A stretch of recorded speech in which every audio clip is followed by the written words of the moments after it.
Hello, everyone. I'm here with Wendy Lenton. Wendy is executive coach at Straight Up Leadership Consultancy, and we're here talking about humble leadership and just leadership more broadly. So welcome, Wendy. Hi, Stephen. I'm really delighted to be here. Yeah, great.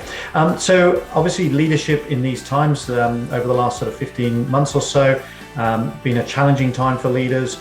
And obviously adversity, like we've been through, leads to change. And I think, we've sort of sensed from talking to lots of people over this time that people are demanding more from their leaders. And I think more around, we've been doing sessions on care and things like that, but this idea of humble leadership and taking people with you. I mean, what do you think in terms of what's been happening over this period? Yeah, I think there's two things that stand out for me in particular around during the pandemic times, and that is, leaders have had to lead with feelings. They've had to talk to people about their feelings. There's been, everyone has uniformly gone through something very unexpected. And so I think that's the first thing, that leaders have had to lean towards that, and it's been everyone.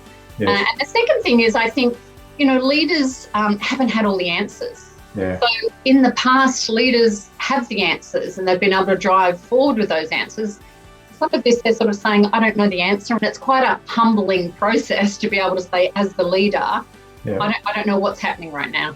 Yeah. And do you think for some leaders that, that's a hard thing for them to do and to make that change? Maybe they've never led that way before and they've got good results with the way they have led. So why do you think some leaders might find that difficult to do and to adapt like that?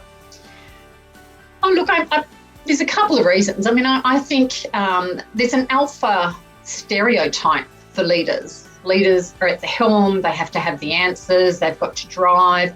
I think we're always struggling to include others. We have this debate around diversity and inclusion. And often that's a leader not giving voice to the people, but thinking they've got the right idea. And, when a leader understands through humility, it's about welcoming another point of view and building on that point of view, you get far better results in an organisation and you're leveraging the talent that you have.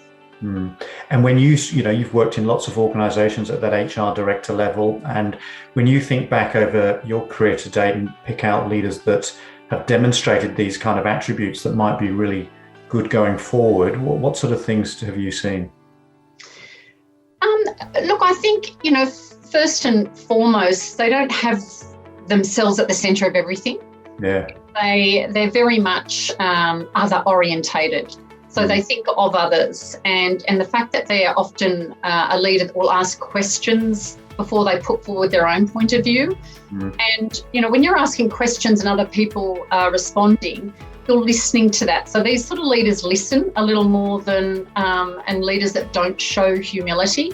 And aligned to that is they seem to care more for others. Because they are listening, they're taking more in, they're more open to change, they're more open to changing their own ideas and opinions, which I think is really critical. For me, when I start to look at, what's happening in an organisational context, you can get the ego, especially as you become a CEO, can take over.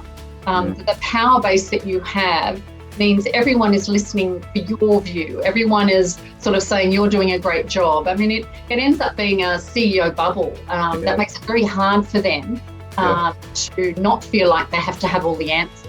Yeah. And so when you've seen leaders leading that way with this kind of humility, what has been the impact on their businesses, do you think? How has that impacted on their people? Well, I mean, I think you've got to just take examples of other businesses that, if you look at someone like Steve Jobs from Apple, I mean, it was his people that were sort of talking about integrating the iPad into the iPhone, the iPod into the iPhone, and iTunes. I mean, he was violently against that to begin with, and yet that ended up being one of the major reasons for their success. So, I think leaders that can genuinely be humble in their approach, in their recognition of others, in their belief in others, you get far better results, and you drive a real sustainable organisation. I actually think it is easier for a CEO to leverage the intelligence and the insights of the people around them, and it takes a bit of courage to sometimes not feel you always have to have the answer. Yeah. And, when you see leaders doing this, I think it's something that really is quite empowering, and it allows them to actually think more forward in looking at the future and what's happening out there, rather than being quite narrow in what they're doing on a daily basis.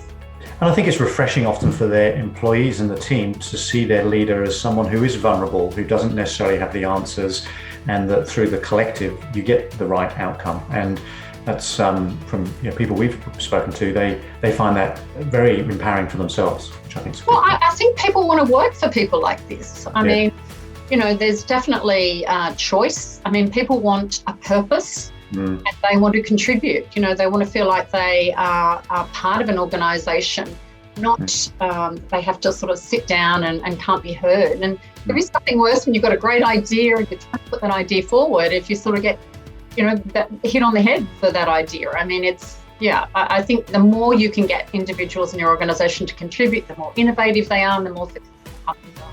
Fantastic, Wendy. Well, thank you so much. And hopefully humble leadership will be one of the key things that come out of these difficult times. If so, then maybe that's a good thing. So thanks so much. Look forward to that, Stephen. Okay. Thanks, Wendy. Bye-bye.